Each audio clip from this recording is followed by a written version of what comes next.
حي على الفلاح حي على الفلاح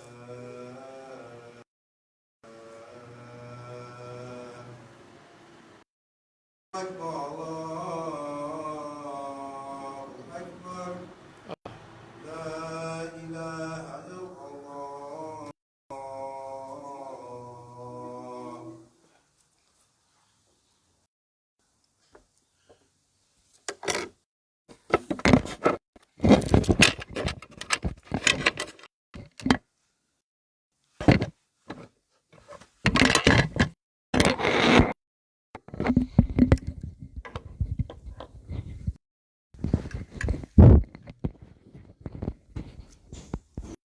بسم الله الرحمن الرحيم الحمد لله أحمده واستعينه واستهديه واستغفره أؤمن به جل وعلا ولا أكفره وأشهد أن لا إله إلا الله وأشهد أن محمدا عبده ورسوله الصلاة بالمحمد with Deen al-Haq, the religion, the way, the methodology of truth. And this religion known as Islam will rise to its proper position in this world, whether the mushriks like it or not. أقول قولي هذا واستغفر الله لي ولكم.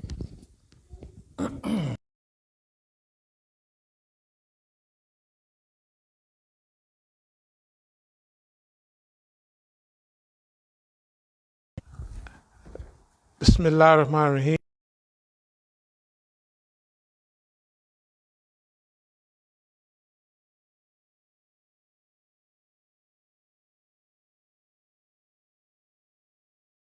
Yes. ومن أحسن ما دعا إلى الله وعمل صالحا على عينين من المسلمين. Who is better than speech than one who calls men to Allah, work righteous deeds, and says, I am of those who bow in Islam.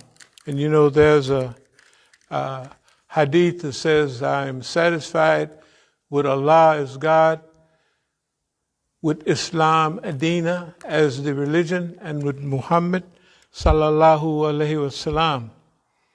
Says, nor can goodness and evil be equal. Repel evil with that which is better.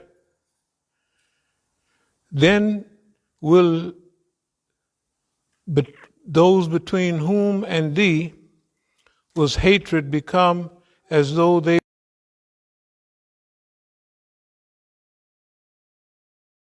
no one will be granted such goodness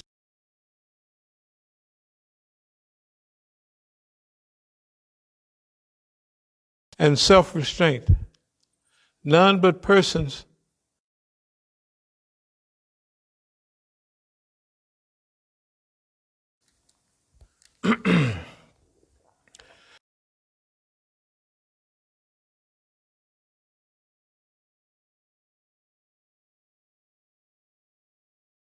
Bismillah ar-Rahman ar-Rahim.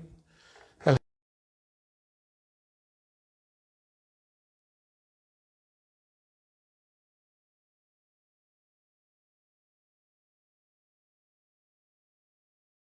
say that because today we're going to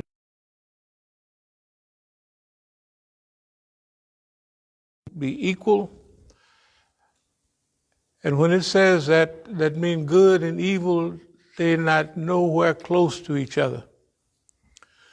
But it uses words that it may be between that whom and you were enemies become as though you were best friends indeed. Well, it uses hamim, which in Arabic means warm water. And that means that you may become warm and fuzzy friends. Well, today, I want to mention certain things because about last week, I went to the bank and I parked my van in the parking lot.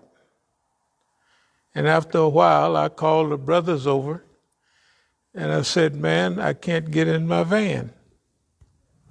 The brothers are there. There's witnesses here, right here. So anyway, now there was a lady watching, trying to get into, was the same kind as mine, and I looked in the van.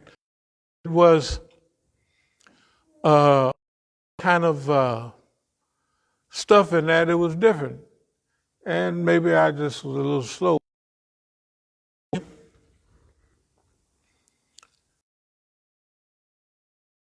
Something, and I picked it up like, hey, maybe this is her van. You remember that? And not mine. And lo and behold, I went there and the door, it opened. Now that, but I was getting ready to get in that van, and I can imagine if I got headed to California,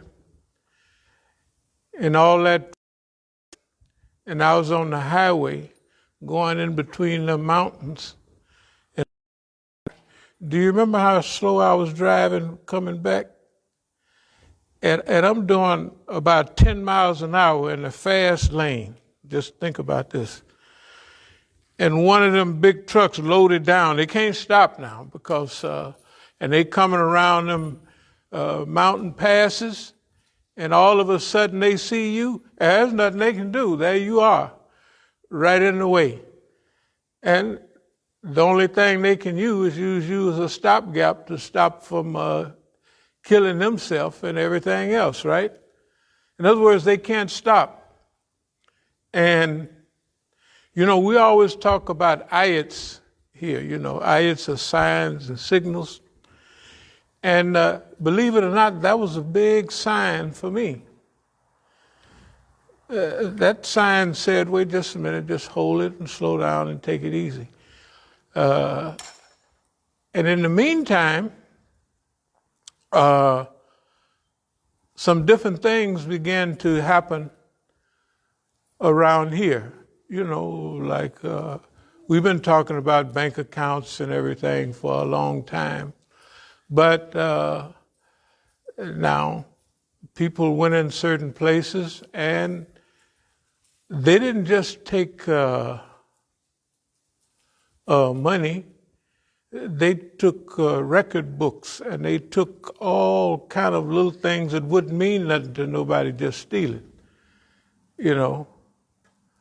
And so they took the keys to a safe deposit box. They took all IDs and everything, and Social Security card. They just took all of that.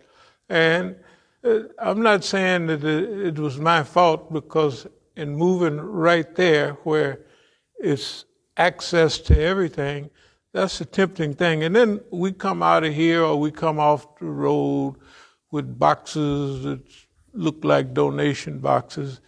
And our dear friends, I'm not blaming them, our dear friends, it could be anybody, live next door, right? Tell the truth. And they just got out of the penitentiary. And when they look at that, that might be kind of tempting. Well, the brother's in there and he's packing up money and what have you. And so let's give it a shot. They can't lose nothing because you can walk right in. You know, it's right there. If you got all day, you can look around many days and see certain opportunities.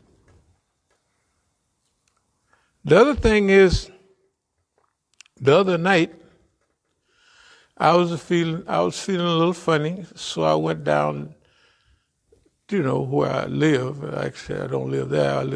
And I was just hanging out with the family, and they was rolling their eyes. Well, what you doing hanging down here? Why you ain't in your spot? You know.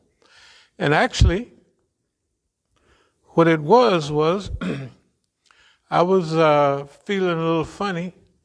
And I said, well, let me go down and hang out with the crew.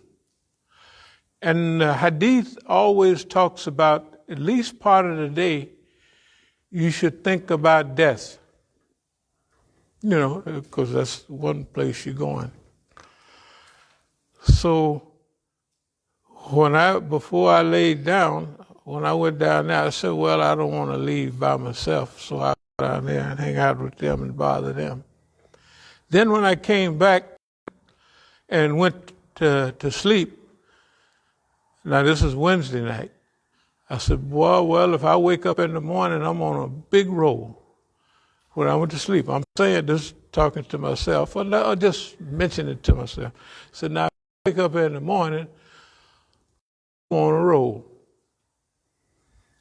So that was yesterday morning, and of course you can see that I woke up. But I began to think about our condition here in Oakland, in D.C., and in Oakland. And I refer to it as dream deferred. Remember our idea, Masjid, business school, D.C., definitely. And in Oakland, they did pretty good too.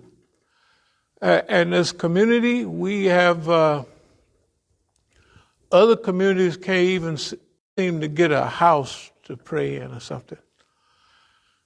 But when we came here in, must have been about 89, since then, we done got tons of properties. And we still have 8 of them that we pay taxes on.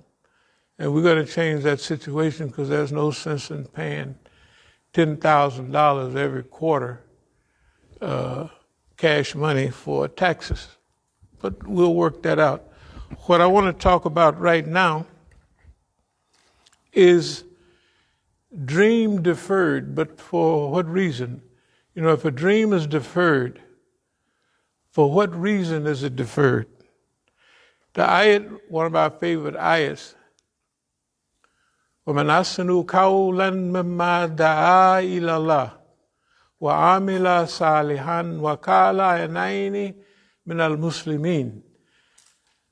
Who is better in speech than the one that calls people to Allah, work righteous deeds, and say, I'm indeed a Muslim. That's what I am. I'm a Muslim. So, we go out, we prepare food on a regular basis. And we used to go out with boxes to raise money. And that was a pretty good feeling. But we would go out to different centers and we would give away, you see the food down there. It would be, ain't gonna be none today. I mean, just hold on. Next week we'll be back in shape. But when we came back from feeding people, it was a whole different experience, And so, when we came back from the big program in Baltimore, and we put our stuff in the refrigerator, when we went down there the next day to go back, I think the French toast and some of that kebab meat, right? It was all gone. And we had it set aside. We had just the amount of French toast, and we was going to go over there and unload the people for breakfast. Instead of spending $10 or $15 for breakfast, right? They could just come through the spot and be hooked up. That was supposedly our good deed. Now, when we had chicken and rice and all that, the lines was almost around the corner. 85% of them were Indo-Pakistanis, because that's what type of program it was. So the Indo-Pakistani brother that owns a halal place, kept trying to ask us, hey, let me stand here with y'all and pass this out. And we came to a conclusion that they wanted, the ones running the program wanted, and if they saw Negroes in the line, right, passing out the food, they would think his halal joint,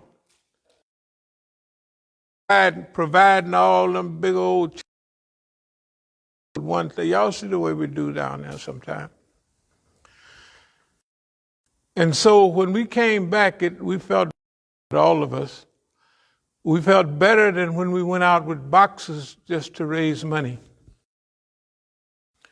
Then on top of that, when we popped up that night before going over there, we found that we had just saved some good kebab. I don't know if y'all eat around here a lot, but there's some good kebab that the Iranians make. You know, in Turkey they call it shesh kebab, but this is Iranian kebab to go with rice. Them nice little strips, y'all had some of them strips during Ramadan. It's not only healthy, but it's tasty.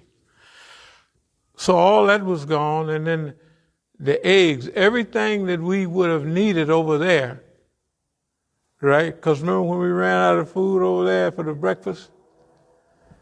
Everything that we ran out of was exactly what we would have needed to serve them breakfast. Now, we'd have served them dinner the day before. No money. You can't pay no money. It's fi sabilillah. That might be why it feels so good to go out and do it. Then we got back here, and all the stuff that we had for the next morning was gone. So we could hook up, I think we hooked up some French toast and stuff real quick. A little bit of stuff, but it wasn't like we had it hooked up for the next day. So people pay attention.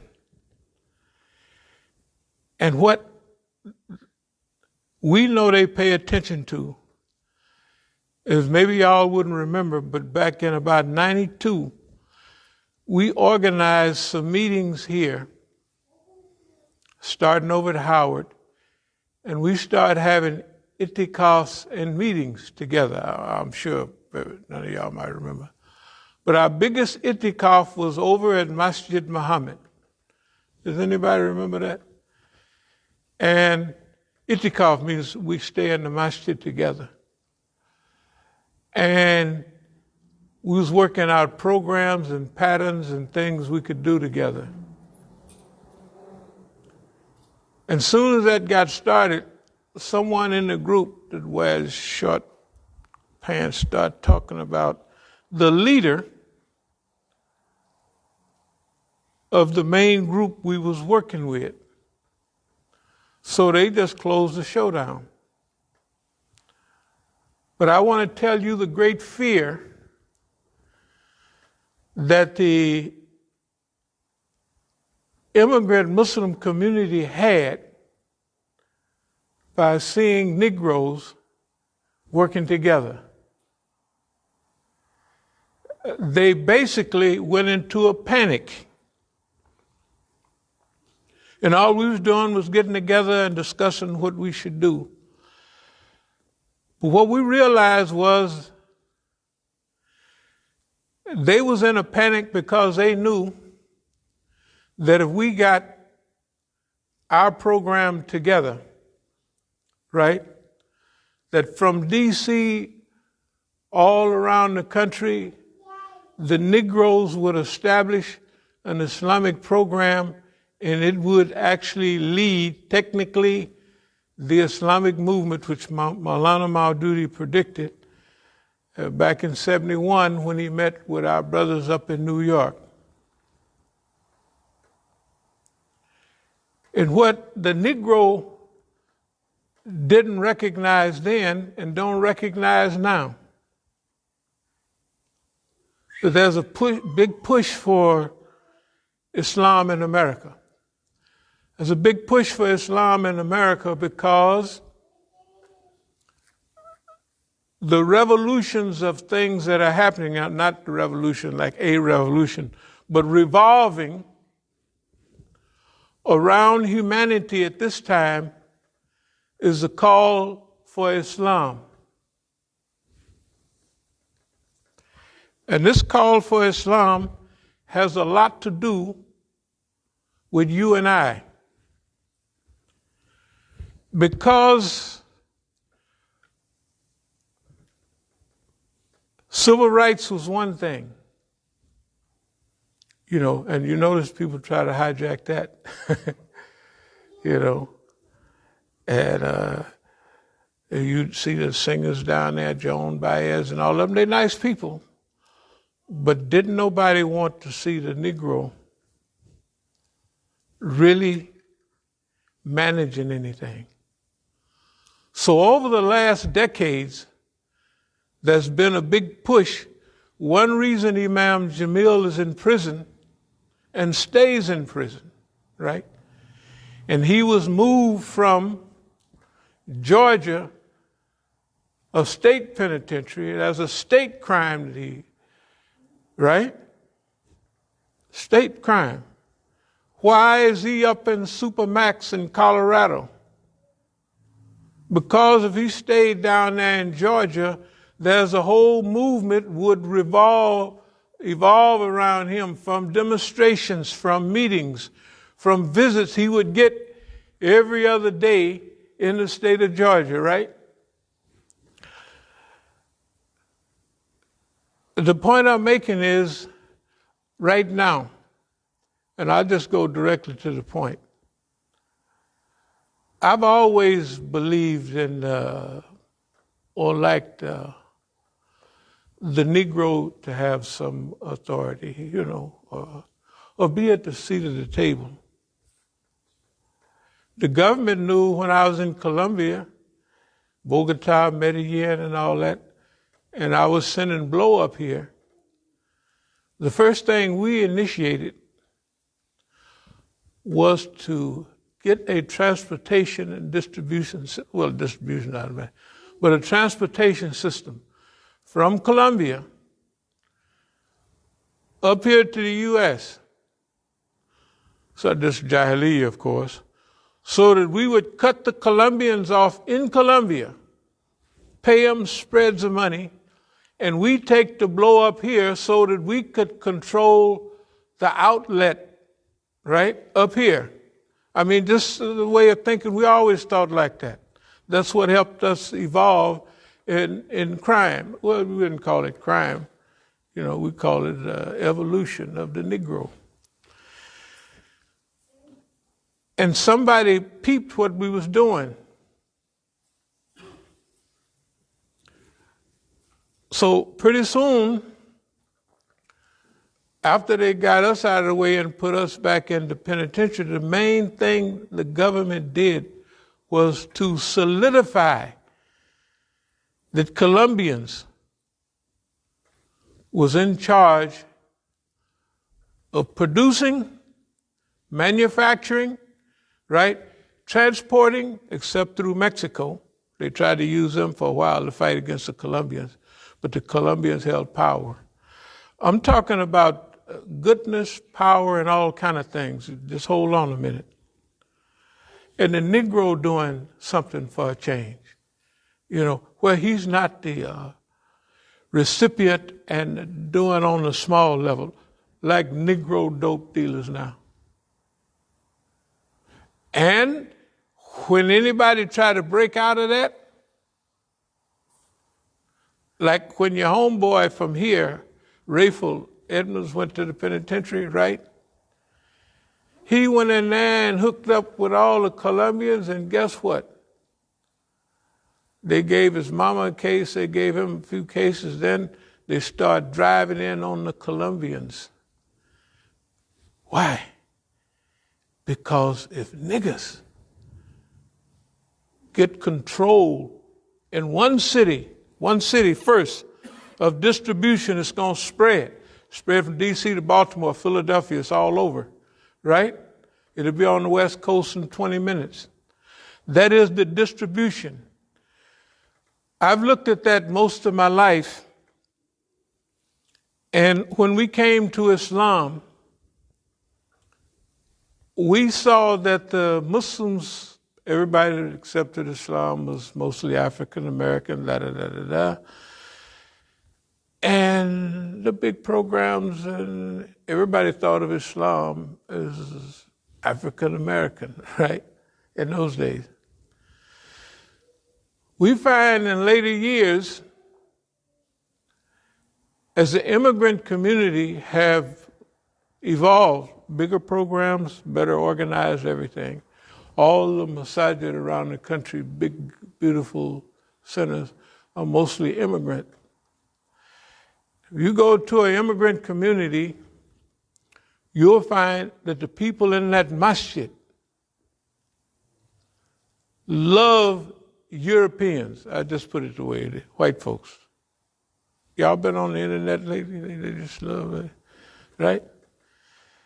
And then wherever, like if you take the Islamic Center of Maryland,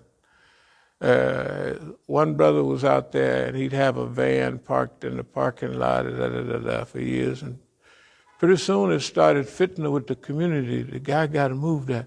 So it's the internal community start arguing. Well, he's a good brother, and da-da-da-da-da. They're saying it's an eyesore.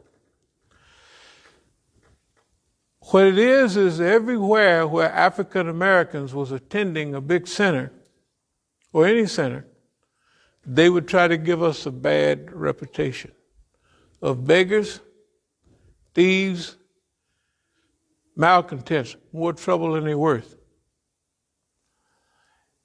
And later on, I told Imam Jamil, I said, man, I was in Iowa the other day, and the people was asking me, where can we go and discover or talk to the good people about Islam? And I said, go to the penitentiaries. Yeah, it's full of, brothers. They said, no, we mean the good people. I said, oh, okay. The white people. I'm not making racist statements. I'm just saying, and Imam Jamil, he told me this. This might have been 81, 82. He says there's a memo on that from the big shots. There's a memo. He had saw the memo.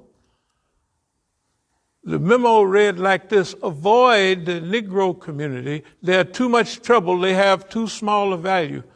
For the value that you get out of them, it's too much input, right? I'm just telling you, for my 40, 50 years of being directly involved in the Islamic movement here in America. So, what am I reading to? وَمَنْ أَحْسَنُ قَوْلًا مِمَّا دَعَا إِلَى اللَّهِ وَعَمِلَ صَالِحًا وَقَالَ إِنَّنِي مِنَ الْمُسْلِمِينَ. Who is the best in speech?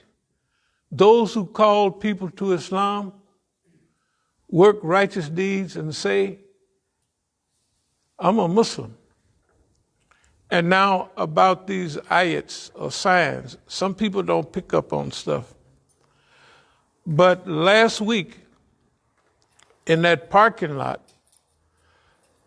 when I was going in the wrong car, look at here, you wouldn't believe it. It looked just like the other van. But the lady didn't call the police, right? She didn't call the police, and we out there a long time. We didn't, right? We wasn't out there no 2-3 minutes. Pulling on the thing, and she looking. Finally, she kind of must have picked up on it. It's the wrong van. I said, my goodness. That was an ayat for me. That before you go to California, right, which was getting ready to do, you stay here and hook up the things that you should hook up. And therefore, this is the first khutbah that will be a little bit different. وَمَنْ أَحْسَنُ قَوْلًا مِمَّا دَعَا إِلَى اللَّهِ. Call people to Allah and work righteous deeds and say, I'm indeed a Muslim. So that means we'll use Oakland first, and we'll use here together. Both of these places are dreams deferred. Dreams deferred, not vanished. But when we came here in '89, then about a year we bought the little building over on 8th Street, and then a few years over after we bought this building, and then we bought property next door down there. Da, da, da, da, da, da, da. So this was the start of a physical community. But the United States government wasn't having it. Many of the people that came were good people. We're at the best school in D.C. Our children now are graduating in the highest numbers that went to our school right here. They're not just graduating in social service, they're graduating in engineering. Sisters, does anybody remember? They're graduating right this minute in engineering and some of the best universities in the U.S., right? And every time the bell rang, the school is over, everybody try to run off and head on home or run up and down the street. We used to have to put people out here. Say, hey, y'all got to go home. They would hang out down there. Does anybody remember that? They would hang out down there till we said, y'all have to head on in. Well, my mama ain't here. Well, catch the bus. It's time to go. The bell, and I'd ring the bell. You got to go. Of course, they didn't want me for the principal after a while, but these are good people because the kind of school I wanted, and I was the principal technically, was a school where I would have enjoyed going, which wasn't hardly none of them. So I say the kids that make all the trouble, what I would do, and if I was the principal, I'd take them for a ride around town, buy them ice cream cones and stuff. And that's what I was doing. So the people was mad at me as the principal because they would bring a little discipline problem. I said, yeah, remember, let's make a run or two. We'd ride around. You want ice cream or two? So I think I was encouraging bad behavior. Hey, man, you could ride around with the Imam. He'd take you, get some ice cream. So the kids was lined up, to mess up, throw the book on it, whatever they could do to get out of class. So then the teachers rebelled and said, you're the principal, but you're the cause of rebellion and bad behavior. I said, well, that's the way it goes. Then they wanted to expel a little boy for bringing a butter knife to school. Now he wrote, imagine Muslims clean shaven, not clean shaven, but nice haircut and everything. And they ride in the bus with Negroes. Nothing wrong with Negroes. Our family is all Negroes. But them ruffians would see a nice guy like that with manners, and they would be threatening to him. So, our little old brothers started strapping down and what have you, and they got caught down there with a little butter knife. This was a real butter. Well, it was semi-sharp, but it couldn't hurt nobody. So they said, we're going to expel. I said, expel. So I stopped that. Then the other guy, their parents owed about $3,500, something on it. So I said, we can't expel a kid because they got dumb parents, right? So I paid the thing, for them. And the teachers was all in uprising. I said, you can't expel a kid because he got dumb parents, right? Just because of money. Now, Western school definitely don't get rid of you. I'm going to get to the point in a minute because actually I'm getting a little tired of standing up here running my mouth. Here's the thing, dear believers. We started a community here and started a community in Oakland for certain reasons. Because of the Islamic movement and wanting to hear the adhan called and the people coming around and what have you and living close by. But when we say dream deferred, that means in this process of evolution, we have to set that aside, not back, for a small reason. First of all, we have to stop burning up money. Oakland has a tax base, and here I think we're spending $10,000 a quarter. Okay, so we have to change that. But what does this dream deferred mean? Dream deferred mean that I just go straight to the point. So when I go out to Oakland, I'm going to do something about out there. Number one, some of the people we've been talking about is tattletales and snitches and what have you. We're going to bring them together. We didn't talk to people about this in many ways. But Oakland, like here, well, first I do here. So we're going to ask some of the people here to collaborate. And this will be a multifaceted community. And we're glad some of the brothers came to visit today. And you can ask some of the brothers here.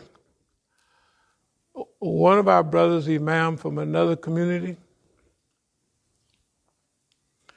we used to go out to Lorton.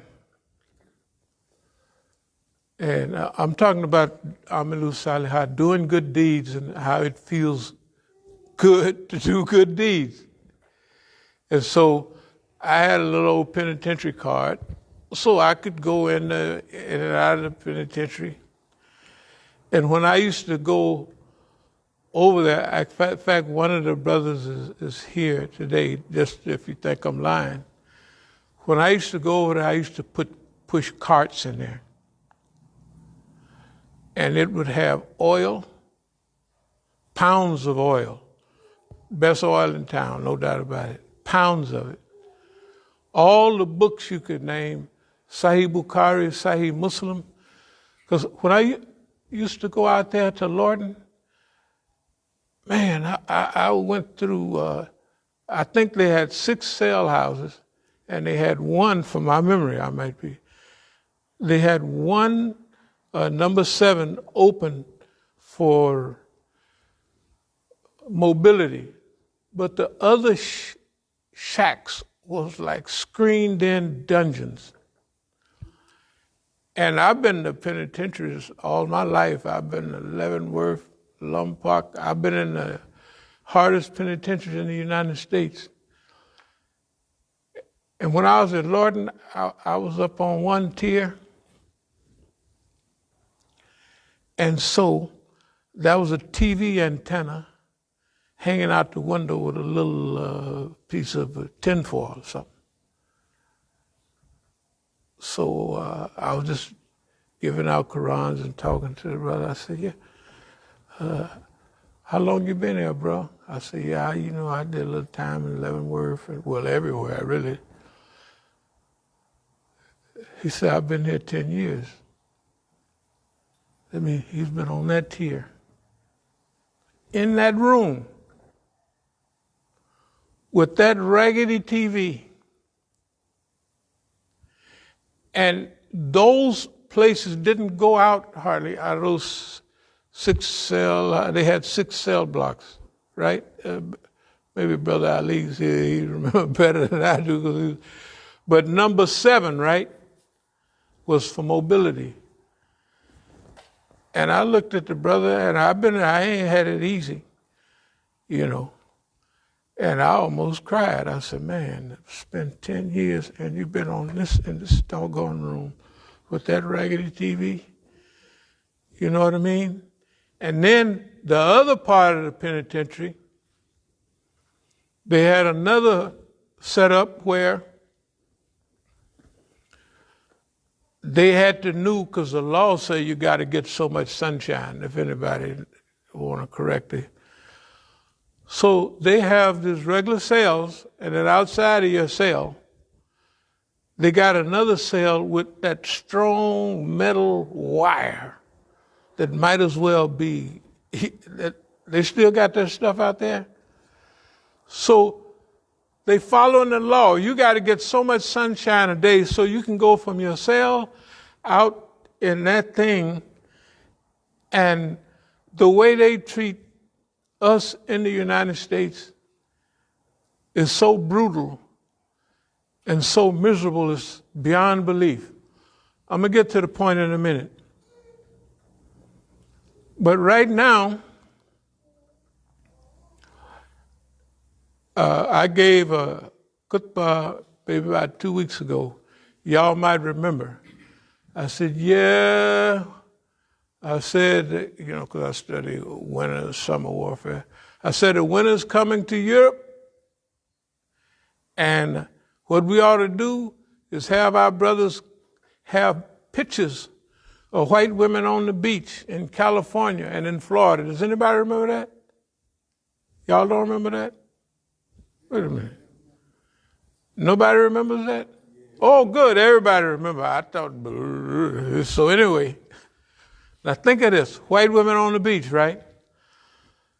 And they done blew up the pipeline. Now, if y'all look in the newspaper and you look at the time, right after we gave that speech here, within a few hours, they blew up that pipeline, in the Russian pipeline. You could just check it.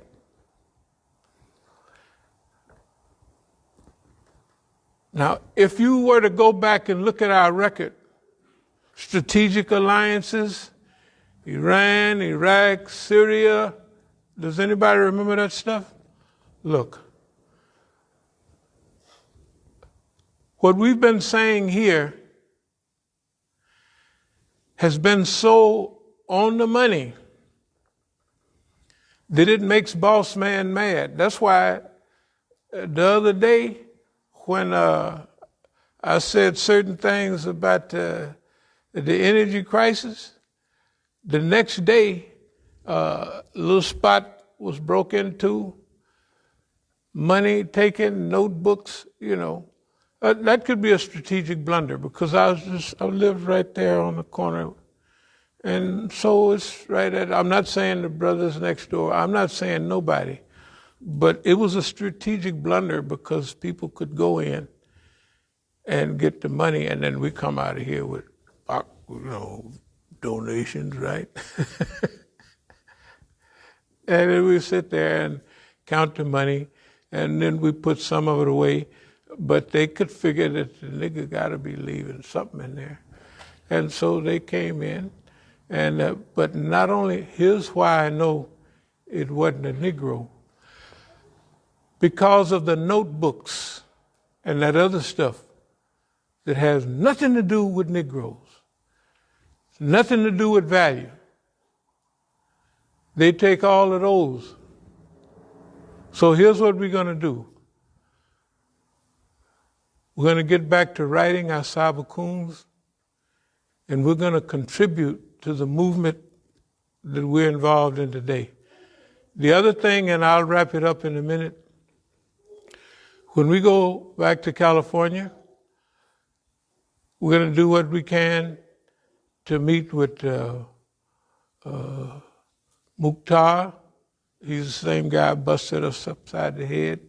And, sold, y'all probably, anybody see, sold one of our $1 million properties out there, because the government helped them, They're the same ones that stole, it was $100,000 that we had in one account for the family going to school and all that. They took that. I mean, okay, so we go to court and sue them for several million. But people are paying attention to us. Whether you do or not, the government is paying attention to us. Now, I want to say this also. These things that happen are not bad. They're good. They're signs of your credibility. So here's what we're going to do there, and here's what we're going to do here. We're going to reorganize what we do here. And as good as some people listening, we're going to ask that we reform our brotherhood, but not under the name of As-Sabiqun or nothing like that. And we have both or most type of people here. We have people here who understand the Negro and what to do with him if he get out of line, right? And we have people, graduates from Howard and all of that kind of stuff. They may belong to this fraternity, that fraternity, they may whatever, but all under the banner of Islam. DC, deferred reality, deferred vision. We might have thought it was our vision, our hope to come here, Masjid, business schools, and, build that type of community. But it just might have been what Allah wanted us to do, to come here and face the whole governmental spectrum. Whether you know it or not, we've done that here. We've outsurvived any historical African-American movement in the United States. Nobody, and I'm not bragging, I'm just telling you the facts, nobody has survived as long and kept focused, right? And not given up and not got diverted than we have. But we got to find a way to go, right? And it's on us. Why is it on us? You think about it. This crackpot is starting wars all over the world so he can make more money, right?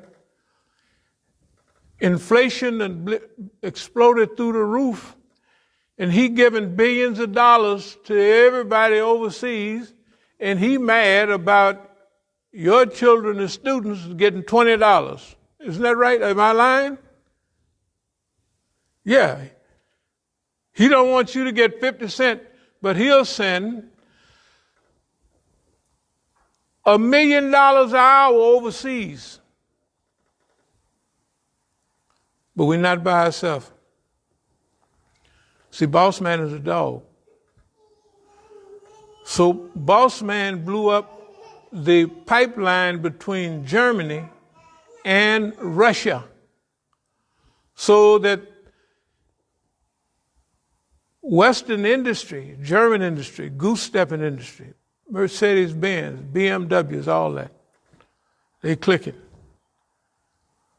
would have to pay so much money for energy, right, that they talking about sending their industry here to where? The United States.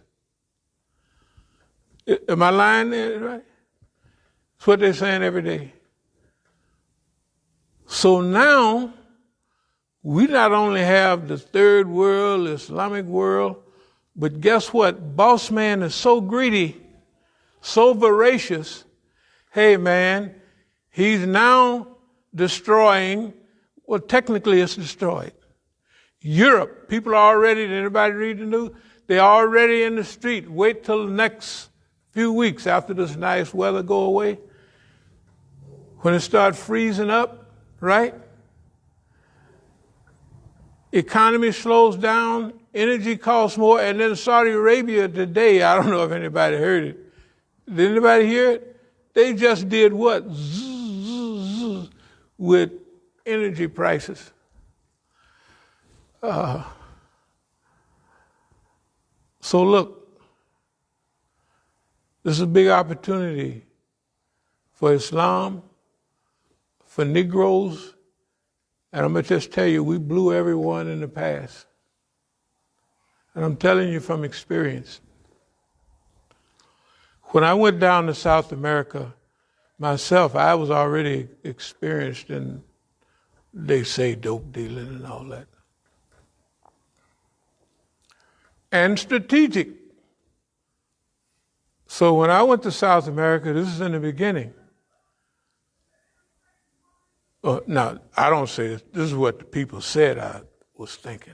How do they know what I was thinking? They said my idea, and it kicked off good. This is in the early 70s, 71, 72. Cut off the Colombians in Colombia, right? We take care of, they could help with transportation, but we take care of transportation and distribution of blow here in the United States. It was working fine. Boy, it was payday, big payday. But it didn't last. Then eventually the Colombians got relatives that they sent up here and they got all that.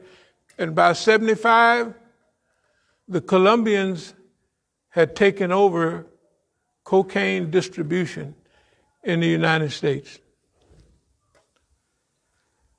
And the Negro was a customer. Next in line was Mexico, because I used to live in Mexico too.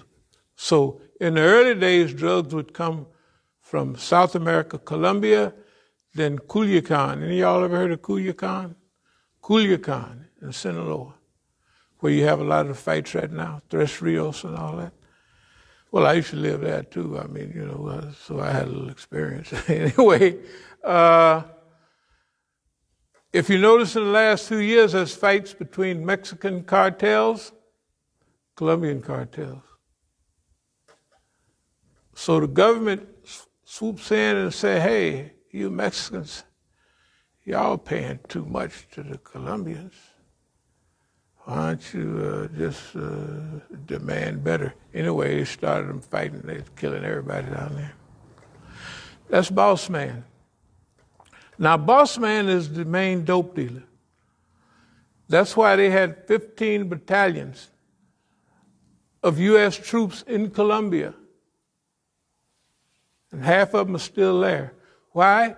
Because the guerrilleros, the guerrillas, was cutting into the cocaine distribution. It's a few years back. And now cutting into the cocaine distribution networks, they could buy weapons, arms, and all other kind of munitions. And during the time of Pablo Escobar, they brought in a extradition treaty, y'all might remember, and Pablo Escobar told them, I'll pay off the Colombian debt. At that time, the Colombian debt was $4.5 billion. Anybody remember that? He said, I'll pay it off. You just scratch that treaty with the U.S. extradition. Okay. I'm glad I was not fully successful because I wouldn't be standing here talking to you today. But I'm glad that I got the experience to find out what the game was about. Here's the main thing that I found out. Nobody wants the Negro in any position of power at all. Nobody. Has anybody else run into that? Nobody wants to see you in any position of power. So I'm going to skip real quick and I'm going to tell you this. What we plan to do here, and we got some people here today, we're going to take our latest resources, and we got people that was here. وَمَنْ أَحْسَنُ قَوْلًا مِمَّا دَعَا إِلَى اللَّهِ وَعَمِلَ صَالِحًا وَقَالَ إِنَّنِي مِنَ الْمُسْلِمِينَ. And then it goes on to say, first it says work righteous deeds. Say, I'm proud to be a Muslim. But then it says, can good and equal be the same? Or can good and evil be the same? And it may be between you and he that was enemies, be as though you were warm bosom buddies. I know I saw an old picture of it was the Westerns by Geronimo. And Geronimo had a dream about his people being on the train. And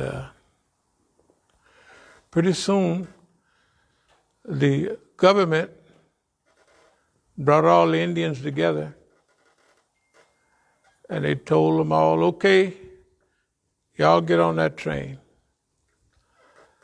And then they had the other Indians, the government Indians, right, with stripes all on their thing. He said, y'all too, y'all drop your weapons and get on the train.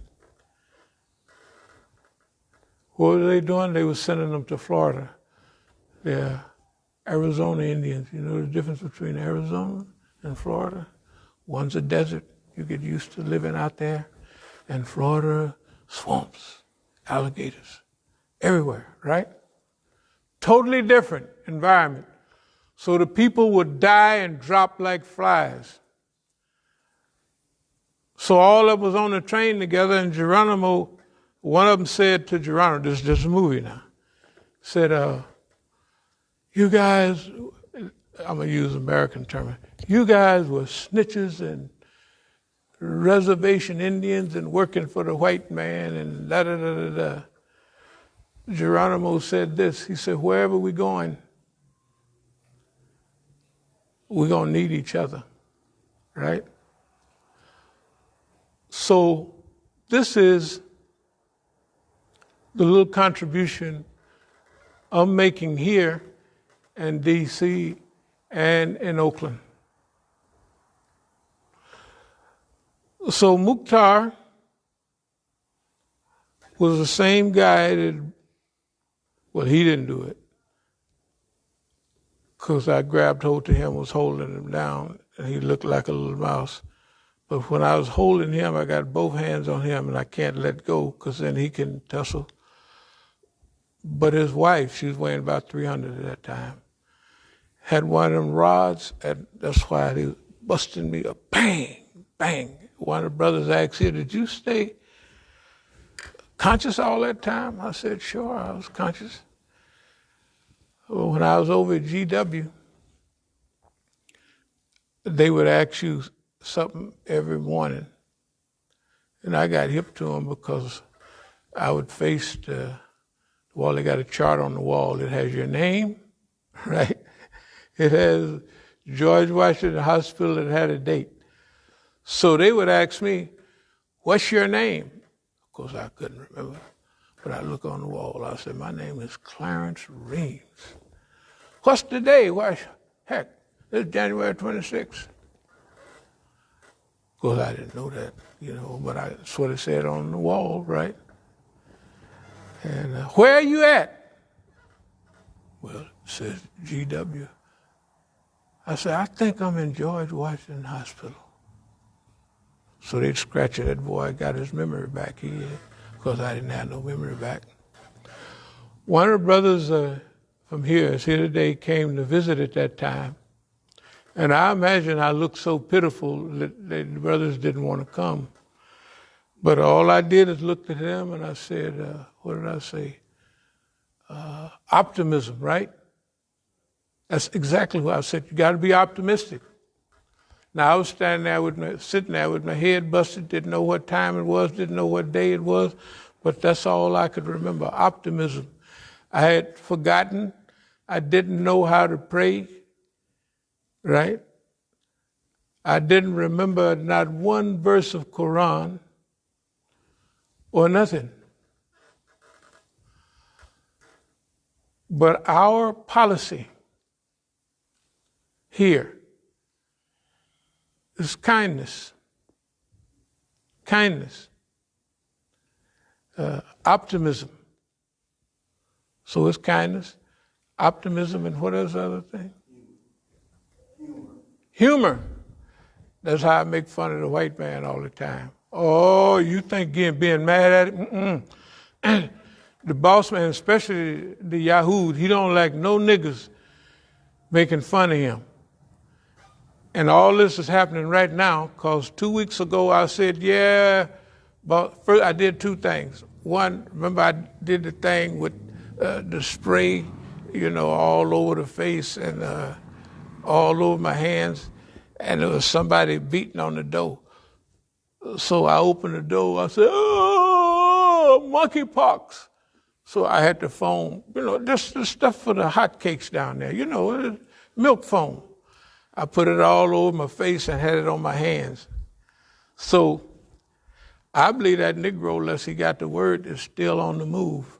Because I come to the door, and then I waited, and I said, monkeypox. And I could imagine he looked in that door, standing 1 foot from me, and I got that white whipped cream. Yeah, that's what it was, whipped cream. So that's humor. And then but what I said about boss man, that happened. That exactly happened. You can't mess with Russians in winter warfare. They got rid of Napoleon. Y'all remember that in history? Stalingrad, they got rid of the Germans. Serious battle force, but that Russian winter whooped them bad. Now, Russians are skilled at winter warfare. So what they wanted to do by blowing up that pipeline, and the reason I'm telling y'all so that y'all will know what I'm going to wrap up in the next 4 or 5 minutes. What I want you to know is we have not been at the table. But I want to arrange it so we don't miss this one. You got to have niggas at the table. When the world is divided up, you don't have to worry about anything. All you got to do is know that America is a downhill runner, self-destructive, right? So Latin America is against it. The whole world is against it.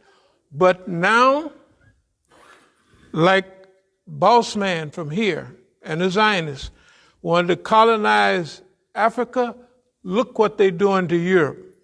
This year, they're going to break Europe's back. What they do to us, start trouble all over the world, riots and confusion. That's going to happen in Europe because that cold weather is going to shake them. Everybody know that. It's so-called winter warfare, but this is going in reverse. Within the next month, they're going to be freezing to death because they blew up that pipeline. And I'm going to tell you, you can believe it or not, you check what I said here a couple of weeks ago, and you check the time that pipeline was blown up. What happened was we made fun of the white man, the boss man. And his CIA is slipping. They didn't have time to think long range. Because when you tease somebody, you get them throwing punches all haywire and everything. That's what happened. I'm just telling you. Now, you may think, now that Negro up there and went crazy, but you just check the facts. I asked a few people here. This stuff that we're talking about, one of the sadnesses that I used to have was niggas don't get into nothing till it's too late. First, I was just thinking about the dope game.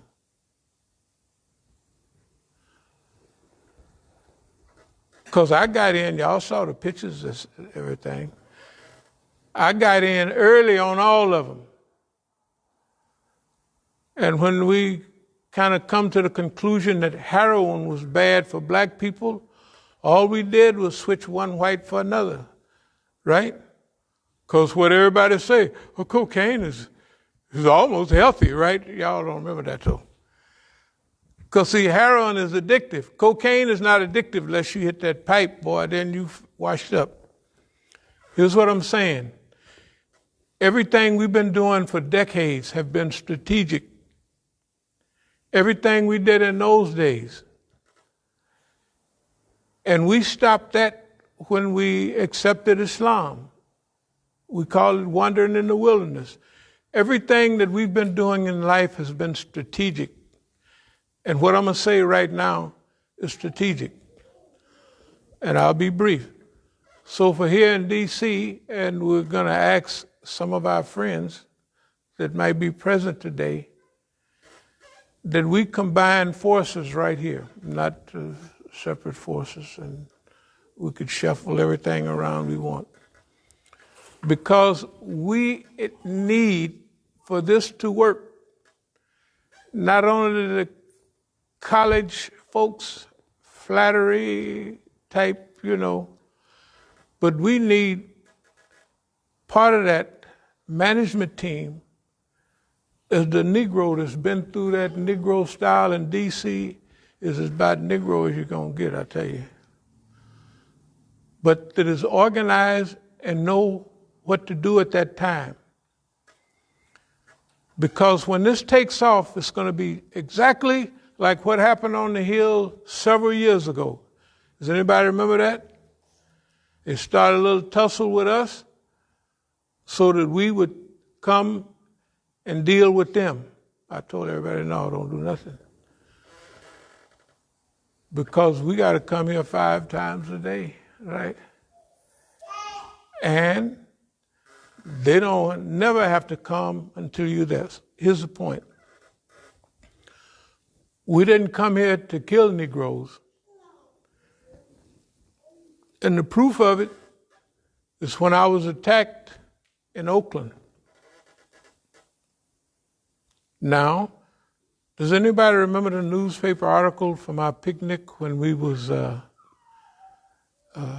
driving back home, my daughter and my wife, and the PG County police was attacking a brother on the freeway, right next to the freeway? Does anybody remember that? That's been a while back. Okay, I'm glad this memories is working. Okay, so what I did, now this is the PG police. At that time, that mean they was white. It was 20. So they was beating the brother. The guy they was beating, I tell you his name, he was one of the Proctor family. His name was Danny Proctor. Yeah, this is a family that intermarries with each other. They are light-skinned, right? Y'all remember the names? Maybe I'm... Okay. Do y'all remember these names I'm talking about? The Proctor family, okay. When I looked over at the guy, we driving back down 295, and I looked over there, and I pulled up and stopped. Now, I didn't know whether this was an Italian or somebody. I could see his hair, I could see his arm. He looked like somebody else.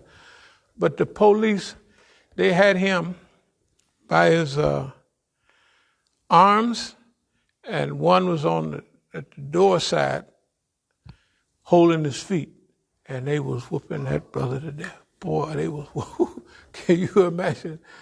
The PG County police was whooping that boy to death. So I pulled up and stopped, and I walked over to the police and grabbed both of the polices. I grabbed their batons. I didn't grab them. So they were shocked. They stopped, looked at me. They didn't believe it. It took them a minute to get their head together. This is a nigga actually grabbing our baton. So one of the police pulled out his pistol, and I took a step back, and I got lucky, because when I stepped back, the curb was there, right? And I didn't see it, and I stepped off the curb, so I fell backwards on the ground. At this time, it was a Negro police with a half jerry curl sitting right there watching. So when I got to the police station here, I told the police, I say, you're a big old cracker, 6 feet 2 or 3. I say, why don't you pull off that stuff and me and you can get together right quick, right now. So they gave me a charge of, whatever they call it. Here's the point I'm making. When I was assaulted in Oakland, it was not fear of fighting back or resisting or repaying. Here's why we didn't repay. I don't know if y'all heard any of the old lectures on Black Power and all that, but the method have always been is for the government to get niggas to fight each other, right? That's why I've always been against it. I've always been against it, and I'll do anything and everything I can to make sure, and I tell people, stay focused on boss man and the Zionists. That's your enemy. Don't let them sidetrack you with Negroes. So when Mukhtar and them, they wasn't playing with me out there in Oakland, and they know they had full right to do it. They beat a nigga till his head, we say, rope like oatmeal. Tell the truth, did my head rope look like, top of my head. Why didn't I do nothing? Is it because I was afraid? Well, I wasn't afraid of the police that's got the guns and they got a reputation, PG County in those days, for shooting niggas. It wasn't that. It was a principle. And what we're moving towards today is a principled movement. And I'm glad some of the people are here because this is our chance, and this is our opportunity. But as we used to say, niggas have to be big. Right now, if you want a seat at the table, if you want to manage anything where they won't blow up your children, right? Because they're talking about atomic warfare, right? You know of any atomic bomb that'll blow up white folks, Mexicans, and it'll miss niggas? Raise your hand. You don't know of nothing that they don't have none of them? Well, that means your life is in the hands of crackpots that will send trillions of American dollars overseas, right, to give Ukrainians to fight Russians, right? And you lose. You lose everything, and then they'll jump up and holler if you give them, you get a Negroes $5. They say, oh, it's the economy, da, da, da, da. Now, here's what I'm saying. Look, this next step, we're going to have to be unified and organized. And now, this is the Muslims' opportunity to step in for the whole black community. It can start here, but we're going to start definitely here. We're going to try in Oakland. We can't lose nothing. So that's why we're asking, and you might say, well, you can't do it. They can't do that. Well, look, we came here in '89 with an old station wagon, Fiat, with some books in it that we came from Canada, California, Canada, then here. June 23rd, '89. By '91, we were opening the Masjid up on 8th Street that we had paid for. And then before we came over here, we had a flyer that said, I don't know if any of y'all remember it, Masjid al-Islam, we're going to raise $200,000. Does anybody remember that? $200,000 from that little shack over there.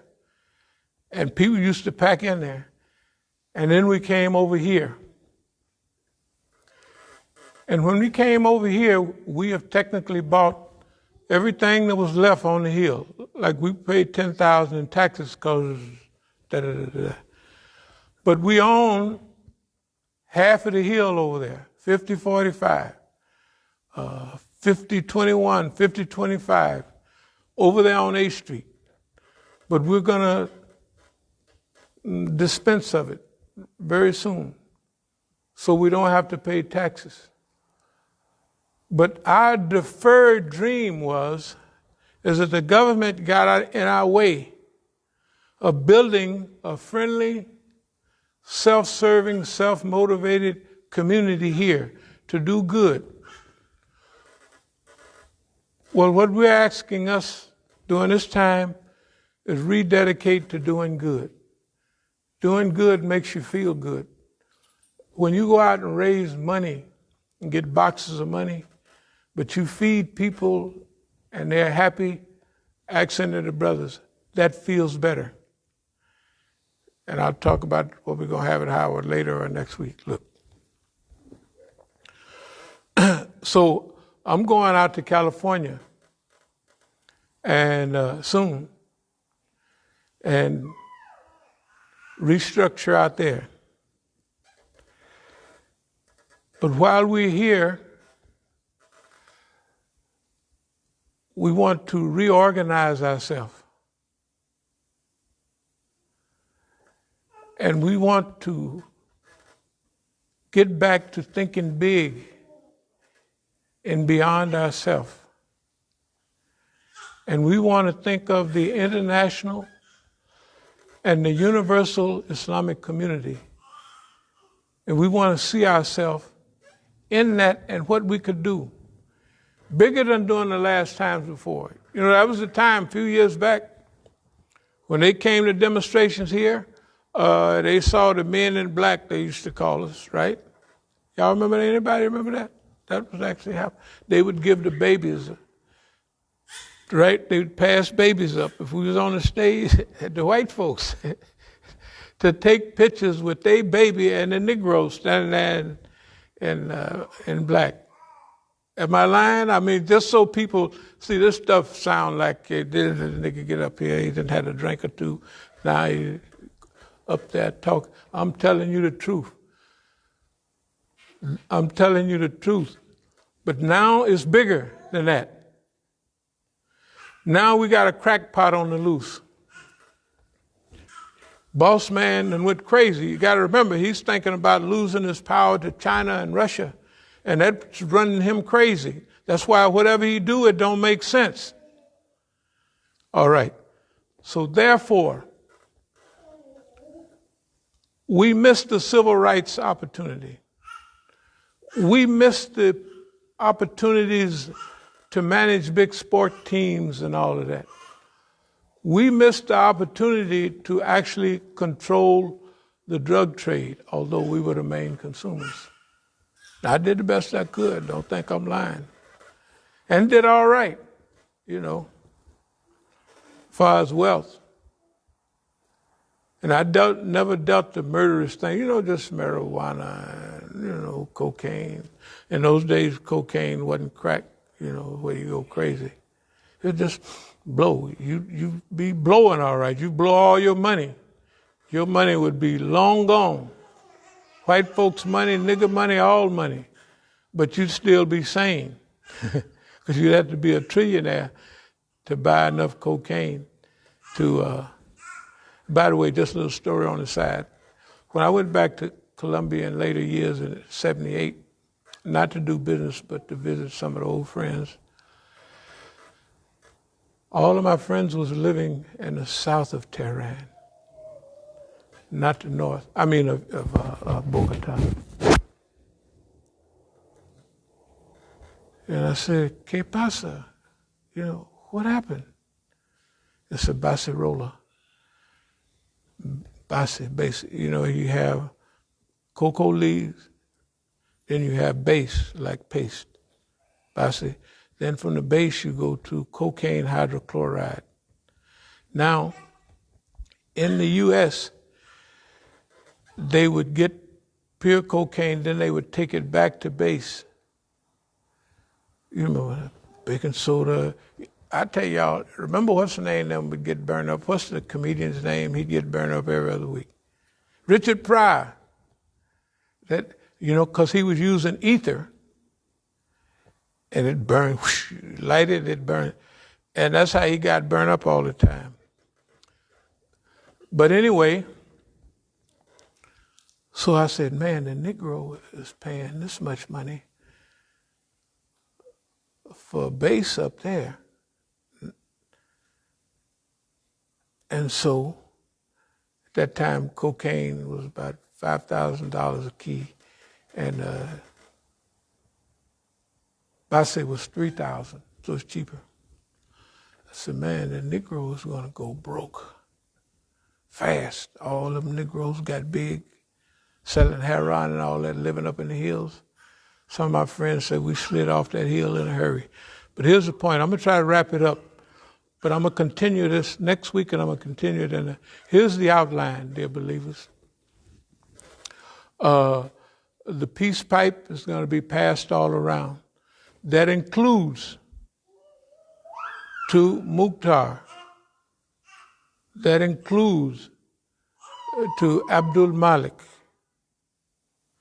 That includes everybody that had given bayah, right? And they disappeared. So when we go back to Oakland, those are the first people we're going to call. And our message is this: the time that we're living in is too important, right? Because you got to tell the Negro, your wives are at stake, your children are at stake, and they don't have the means to defend themselves, right? That's between what we used to call big niggas and little niggas. Little niggas always want to snatch the little money and run. Big niggas don't do that. They know the big thing is hold on. And they used to refer me, of course, as a big nigga. Now, that's all right, you know. But we never went for the small stuff. That's the same thing in Islam. I'm requesting that we go for big. If we don't go for big in the United States, the sissified, sweetie-pied people, and y'all saw our brothers, right, all of them at that meeting in Baltimore, what did they say? We're despondent, we're distraught, right? We're heartsick because the foreigner's not paying attention to us. That's what the Negro said. They're absolutely crazy. We don't do that. What we're saying is we have to, and if you just have to hear the name, African Americans, the Negro, representing Islam in America, we have to be at the seat this go round to not only have an effect on which way the thing is moving, but to protect our family. You got to protect your own wife. You got to protect your own children. Other people ain't going to do it for you. And that's what I want to say. We can do it here today. And there's a few people here that I'm speaking directly to that have been around. We need a group of balanced people. The literary, hoity-toity type people. And we need penitentiary-minded, grew up and raised in, that have the discipline and the management skills, right, to walk through all of this. And like any management is, when something is needed, troubleshooter to solve that. And that's what we wanted some of our people here today. Look, and I hate to use this old language, but niggas got to get big, and got to get big in a hurry, and got to get big for themselves, because the white man and nobody else is going to protect you. They'll blow up everybody, including your mama, right? You know, if the cracker will blow himself up, he'll blow up your. If you living here in D.C., where you think the bomb's coming first? Tell the truth. This is the District of Columbia, and you won't go out and go to Montana, right, where you got a chance of surviving. No, you're going to stay your behind right here in D.C., and that's the first bomb comes here, right? Tell the truth. You got to act like you know what I'm talking about. I'm saying, personally, I'm willing to overlook all the stuff. handkerchief-headed Negroes did in California and that the clown Negroes did here, and they continue to do this job, because this job is bigger than us. And I'm reaching out to y'all to jump big. You got to think big. You can't, this little money on the table, I snatched that for myself. You can't do that. This is that period. And it comes every so often in history. And now it comes to us. We skipped all the other stuff to get here now. And the lecture that I'm giving today is not given anywhere in the United States. It's definitely not being given to you. They done bought all the coons for a package of chewing gum and some French fries, right? Nobody is talking like this in the United States and visibly nowhere else. But is this what's needed? What I'm thinking is Allah giving you a chance. You done missed everything throughout history. And then they make fun and laugh at you. Hey, I'm sorry. They ain't making no fun of me. I might be dead. I'm making fun of them. That's why I come to the door, monkeypox with whipped cream on. But a nigga ain't stopped. You can find him somewhere that tracks his shoes still running. Right? Cause that's just me. That's my way of dealing with it. Have fun, right? Now other people, I'm telling you, right now I'm having fun. And right now, when the Negroes steal our boxes of money and all of that stuff, it's still almost fun. It's almost fun. Why? Because if we got it once, we'll get it again. And I'm going to tell you, and I'm going to close without bragging.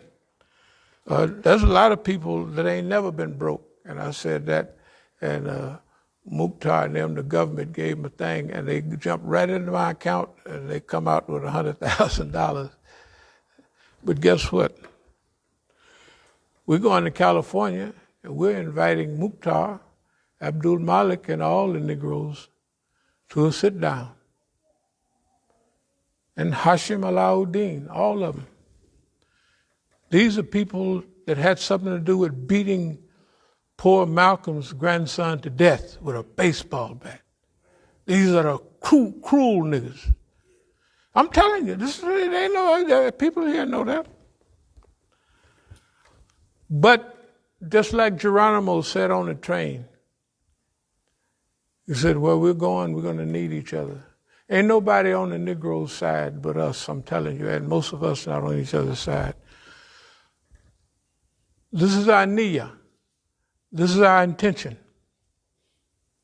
We're going to start here. Before we leave here, we go to California.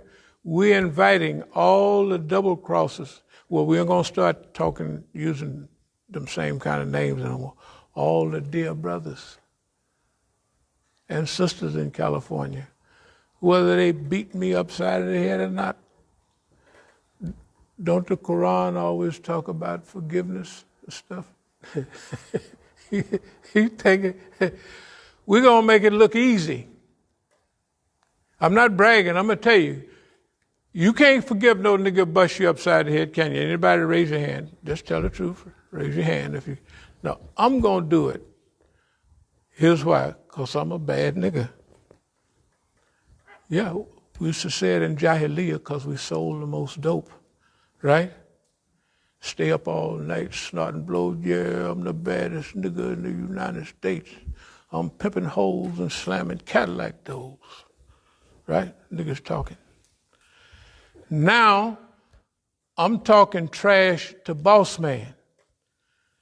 Yeah, boss man, the little old handful of money you stole from me last week, you're going to drive a truck trying to dump it back in the yard because that money going to catch on firecracker. Yeah. Hey, we just talking trash. Why? We've been talking. Ain't no sense of stopping now, right? The last thing I want to say, and we'll elaborate on this later, dear believers, the Negro can do anything. He just never tried. He can outrun everybody. Do you know white folks got to shoot the ball and the nigger can jump up without even trying? Tell the truth. I saw a video less than 15, 20 years ago of Michael Jordan when he was young. Man, that guy would run and he'd turn sideways and upside down and drop that thing in the basket, right? Hey, we as a people can do almost anything. What we do is we do it for everybody else. Now, I'm asking some of the people who are here today, they've been knowing us a while. When we'd go out to Lorton, we'd take the whole thing. You know what stopped us? A Negro out there, the police. He said, you can't bring all that stuff in here, big bottles of oil, you know. They'd be lucky to get a little smidget. We was bringing pounds and 2 and 3 pounds, and I'd come in the back door with a cart full of Sagi, Bukhari, Sahih Muslim, right? And Muslim soap, anything you wanted. And I had to push the cart into the back door of the penitentiary. Right out there, Lord, and that's people who was here. So the Muslims, okay.